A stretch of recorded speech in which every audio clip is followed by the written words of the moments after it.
For more now on that desperate need for aid in Gaza and the controversial new distribution operation there, I'm joined by Janti Soeripto, who is president and CEO of Save the Children U.S. in Washington, D.C. Janti, thank you so much for taking the time. Just given the headlines, the chaos and confusion that has ensued since this Gaza Humanitarian Fund has started distributing aid, just give us your thoughts and what you're hearing from those on the ground there, from your team, about what these last 8 days have been like, because it has been 8 days now that this humanitarian fund has been operational.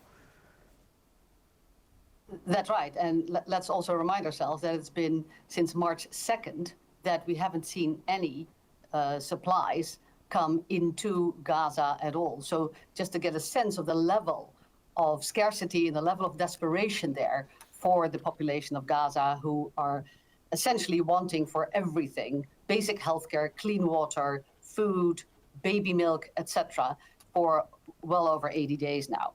So that's the starting position. Then these last 8 days, we're watching an abject horror, of course, because we have said all along that this new mechanism wasn't fit for purpose, was untested, was woefully inefficient in terms of the number of sites, and also doesn't really address all of the issues, in particularly for children and a vulnerable population, to address their needs. This is not just about food boxes that people then have to carry, as Jeremy said, for miles and miles, sort of on their shoulders, that you then still need clean water for to actually prepare before you have any food, but it doesn't address basic healthcare needs. It doesn't address care for pregnant women. It doesn't address care for infants and young children. It doesn't address malnutrition treatment for severely malnourished children who are at death's door. So it is a woefully inadequate plan, badly executed, and it is actually doing even more harm to a population that has already been through so much.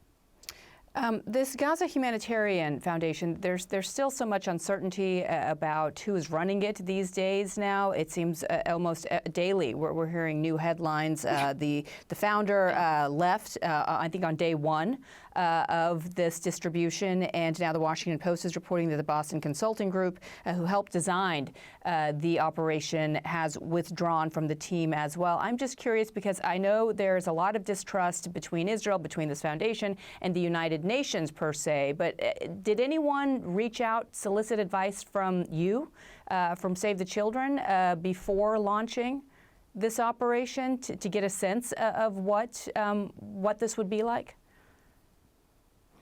Look, I mean, you describe it well, and the chaos tells you everything around who's running it, who's actually in charge, who helped design, who didn't help design, who was on the board of this foundation. Look, all humanitarian agencies who've been operational in Gaza most of the time for many, many decades have weighed in when first ideas of this plan were mooted a few months ago. And we've identified exactly the issues we saw with it.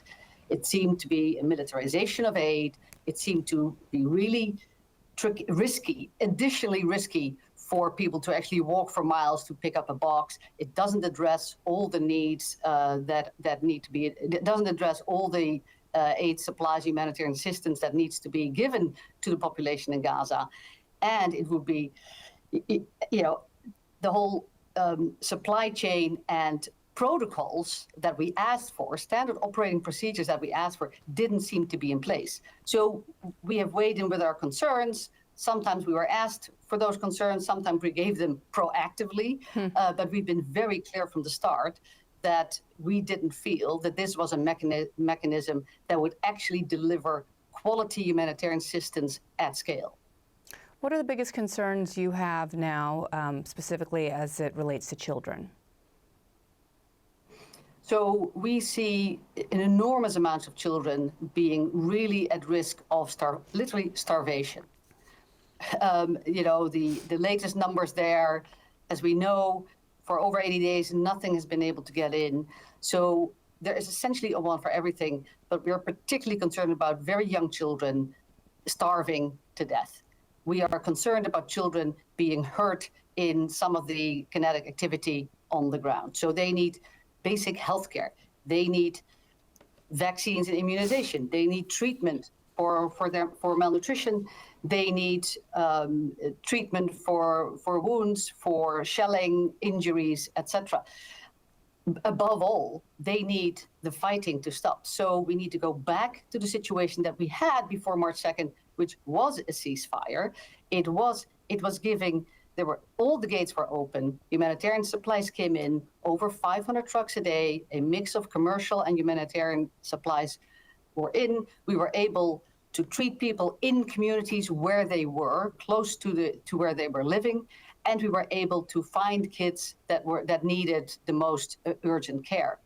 So the mechanisms that were there during the ceasefire were working at scale, and we were able to do it. We and everybody else operating in Gaza was able to deliver humanitarian assistance with quality and care, and that is currently not the situation at all.